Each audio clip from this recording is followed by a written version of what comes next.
Pessoal, tudo jóia? Mais uma questãozinha do ITA aí para vocês. O enunciado está no início do vídeo para você poder conferir, a gente não perder muito tempo aqui. Eu deixei aqui no quadro os dados que nós vamos precisar.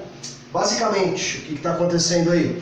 Nós temos 3 cubos metálicos, cada um é constituído por um metal diferente. Nós temos 3 recipientes contendo 50 gramas de água. Ele vai aquecer esses metais a 80 graus e cada um vai ser adicionado a um recipiente. Tudo bem? O que vai acontecer? Troca de energia de um corpo para o outro. Transferência de calor. Tudo bem? O que ele pede? Ele pede para você, após essa transferência, estabelecido ali um equilíbrio termodinâmico, qual será a temperatura de cada cubo metálico.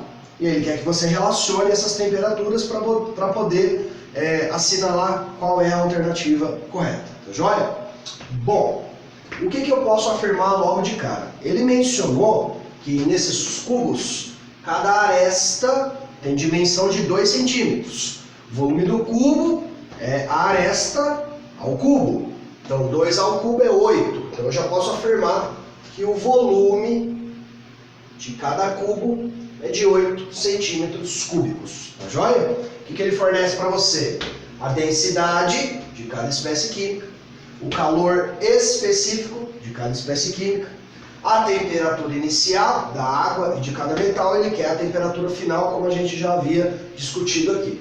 Bom, o que eu vou precisar? De uma formulinha que relacione o calor específico com essas massas ou com esses volumes e com a temperatura. Aquela formulinha que o pessoal chama de Q-macete. Então eu posso escrever que a quantidade de energia é a massa vezes o calor específico vezes a variação de temperatura. Bom, como eu tenho aqui volume, eu tenho a densidade, vou usar a formulinha da densidade. Densidade é a massa dividido pelo volume. E a variação de temperatura seria a temperatura final, eu vou chamar aqui de T, tudo bem? Que é o que a gente está procurando, menos a temperatura inicial, tá joia? O segredo dessa questão, pessoal, é que, bom, qual é o segredo dessa questão? A gente precisa saber que essa quantidade de energia transferida de um corpo para o outro é a mesma.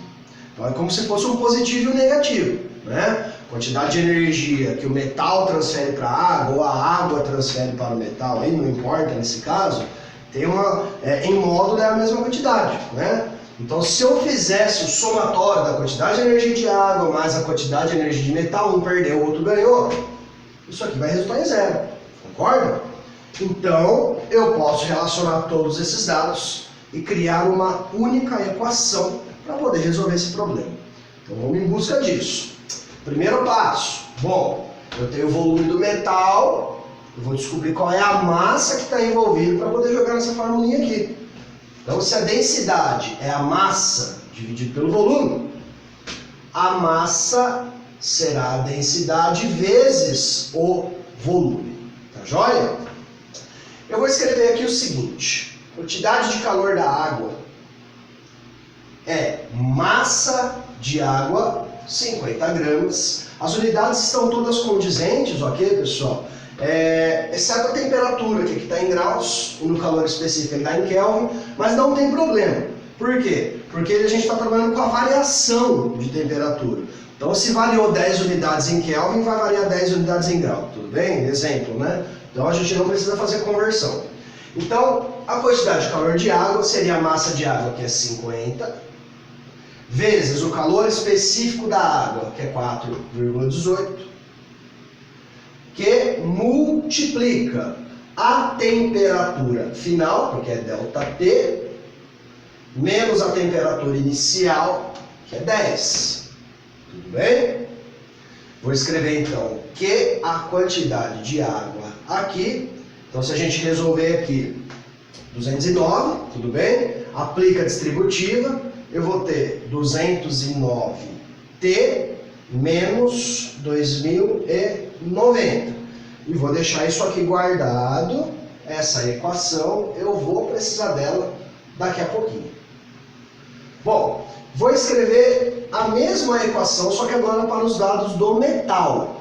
Eu posso escrever então que a quantidade de calor do metal seria a massa do metal, que é o quê?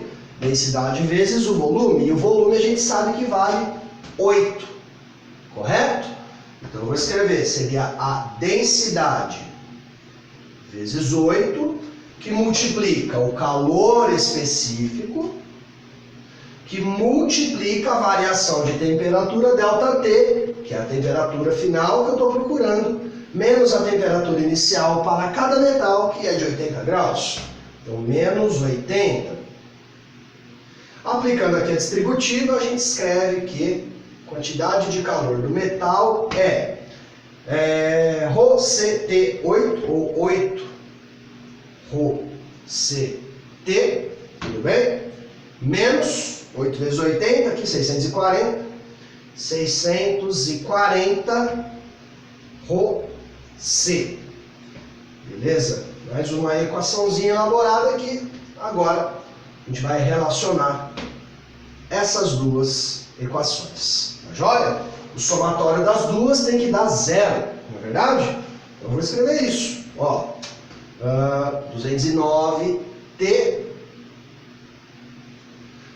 menos 2090 mais, esse mais aqui é da formulinha, né? 8 ρCT, 8 ρCT menos 640 ρC, tem que dar 0. O que eu estou querendo, pessoal? A temperatura. Ó, então vamos colocar isso em evidência. A temperatura multiplica 209, correto? 209 mais 8 ρC. Isso é igual. Olha lá. Negativo vem positivo, negativo vem positivo. Então vai ficar 2090 mais 640 ρC. Divide essa turminha aqui então. Temperatura é igual a 2090 mais 640 ρC. Tudo isso dividido por 209 mais 8 ρC. Joia? Então tá aqui a equação que vai solucionar o nosso problema. Pessoal, seguinte, para esse vídeo não ficar muito extenso, o que você deveria fazer? Eu tenho aqui a densidade do metal, calor específico do metal. Bastaria para cada um deles fazer a substituição e calcular. Tudo bem? Se você fizer isso, você vai chegar aqui, ó. Alternativa C. Tá joia? Muito obrigado, forte abraço.